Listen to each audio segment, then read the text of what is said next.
This is the fourth in a series about bounty hunting. I'm Richard James. I'm a full-time professional bounty hunter, or as we say here in Texas, bail enforcement, recovery. We've talked about a couple of individual cases so far: the ugly girl, the gentleman criminal, gentleman fugitive. As I said, there's so many to discuss, it's kind of difficult to pick any out. I had an individual one time that, and I'll try to just give you a few quick stories without all the details of the hunt, because that's kind of boring in general terms, just all the sitting. But I had one that was in an attic. We had to take him out through a crawl space, through a trap door, because he was standing on it. He didn't want to come out. He was trying to fake it like nobody was up there, but we figured out very quickly that's the only place he could be. And as he came down, and we were getting a hold of him, helping him down to the floor, he started slashing with a knife. So he slashed my shirt and cut it open, slashed my arm, just minutely. It wasn't really a very deep, superficial wound.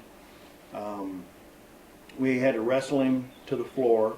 There was three of us that took control of him, but they couldn't get him down. And I was trying to help get him to the ground. I had to sweep all of our feet to get all four of us on the floor so we could get him, because the guy we couldn't get our hands on him to make the cuffing. So that was kind of exciting at that point, because that knife was going crazy, and all we did was just grab him, grab the knife. The knife went flying. One of my partner's glasses went flying, got broken. That was a $300 mistake, but it happens. I usually don't wear my glasses when I'm making arrests. We've had girls climb in the attic, try to hide. We had one hiding behind a piece of luggage. She was so small and the suitcase was so big, and we wouldn't have seen her if we didn't see her toes move with a flashlight, because you couldn't see any other part of her. So that gave her away, and we pulled the suitcase away outside in the garage area, and there she was. And she was like, oh man, she just thought she was going to get away. We've had them climb trees, climb on roofs, hide in water heater cabinets, hide under beds. That's real popular.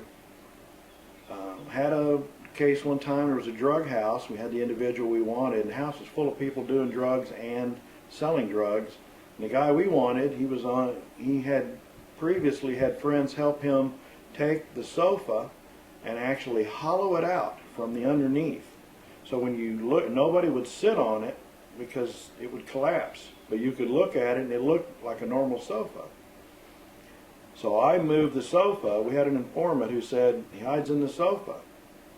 So we moved the sofa, and as the sofa moved, there was a pair of black sweatpants. Evidently some of the fabric was hanging out from the sofa, and when the sofa quit moving, the pants suddenly went under by themselves with no other movement. So we knew that somebody was under it, because he knew how to move with that sofa, so it felt like there was nothing there. The sofa was so light, and it moved it all around, and he went with it.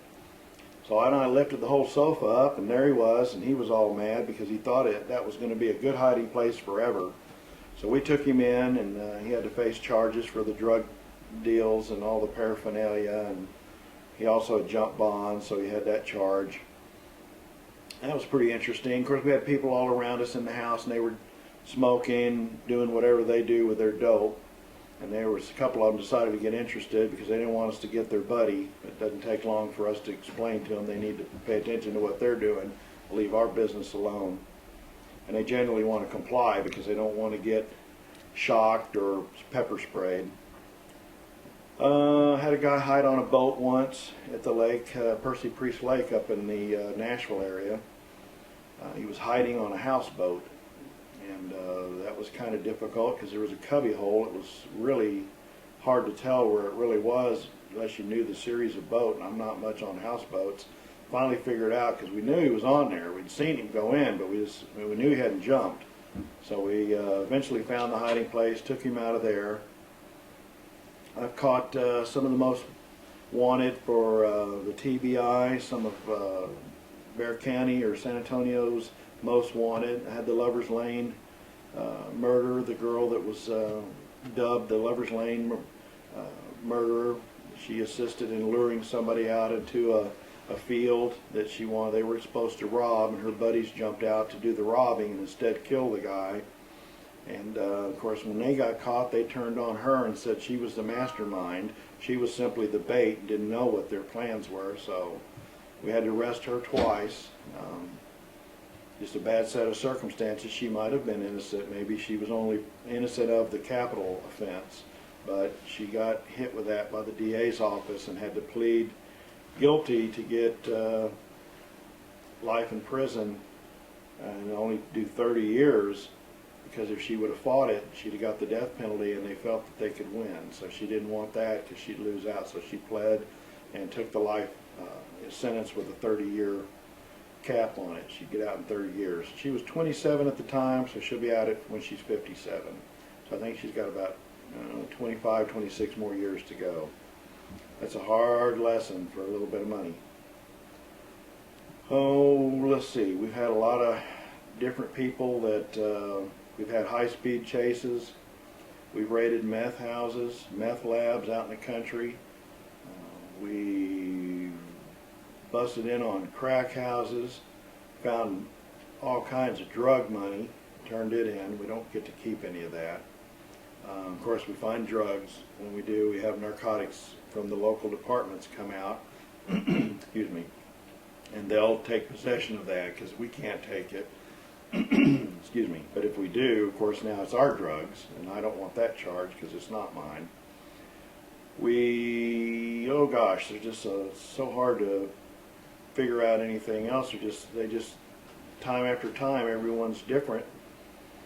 A lot of the stories, there's only a little over 100 stories and pictures in my book, Secrets of a Modern Day Bounty Hunter, and they're not the cream of the crop because I think all the stories are the cream of the crop. They're also unique and individual, so I could write forever because I've got close to 5,000 arrests under my belt, 20 years of doing recovery. I like what I do. Every day I get up, I don't worry about, am I going to be bored? I'm never bored. It's even the surveillance parts, watching for the individual to show up. That's never boring for me because people come out, you don't know if they're involved. You see a car drive up the street unless you know the person's vehicle, and a lot of times we don't. You don't know if that's going to be them. You know, your phone goes off at the wrong time every time when you want to be quiet and try to sneak up on a house. I just don't carry my phone up on arrests anymore because it's going to go off no matter what, and you don't need that. Just the other morning I had a guy we were trying to pick up, and the curtain was blowing from the wind and it blew out, so I moved it, and there he was laying on the bed, and I thought it was him. It looked just like him. And I stepped off and used my radio and called up to Hammer. He's my partner. I named him Hammer because if he ever gets a hold of you and he has to sock you one, you're going to feel it. And he hits like a sledgehammer, solid, right straight through you.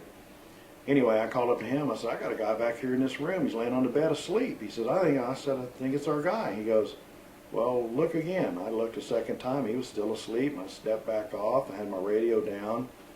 And he said, well, they're telling me there's only a 2-year-old in this house, no other adult males. I said, that's a lie. I said, I'm looking at the guy on the bed. I moved the curtain. The guy was gone. So he entered the house, started searching, and he found him under a bed. He heard the radio and then realized, uh-oh. He thought it was the cops, and he ran to the bed, got underneath it, and tried to pull some stuff around him so he couldn't be seen. But he didn't know I'd already seen him twice on the bed, so he laughed about it and said, well, I'm glad I get it over with. I should have turned myself in. I was just trying to get up some money. I was going to turn myself in when? Tomorrow. And, of course, we know tomorrow never comes. The next series, the 5th in the series, we'll try to discuss some more particular cases. I'll probably have to look at some notes for that because I'd like to give you a little bit better details than just a whimsical story of a guy under a bed. It's a lot more interesting when you see the way the thing unfolds, when you follow the investigation itself. So we'll cover that in the 5th of the series next time. See you then.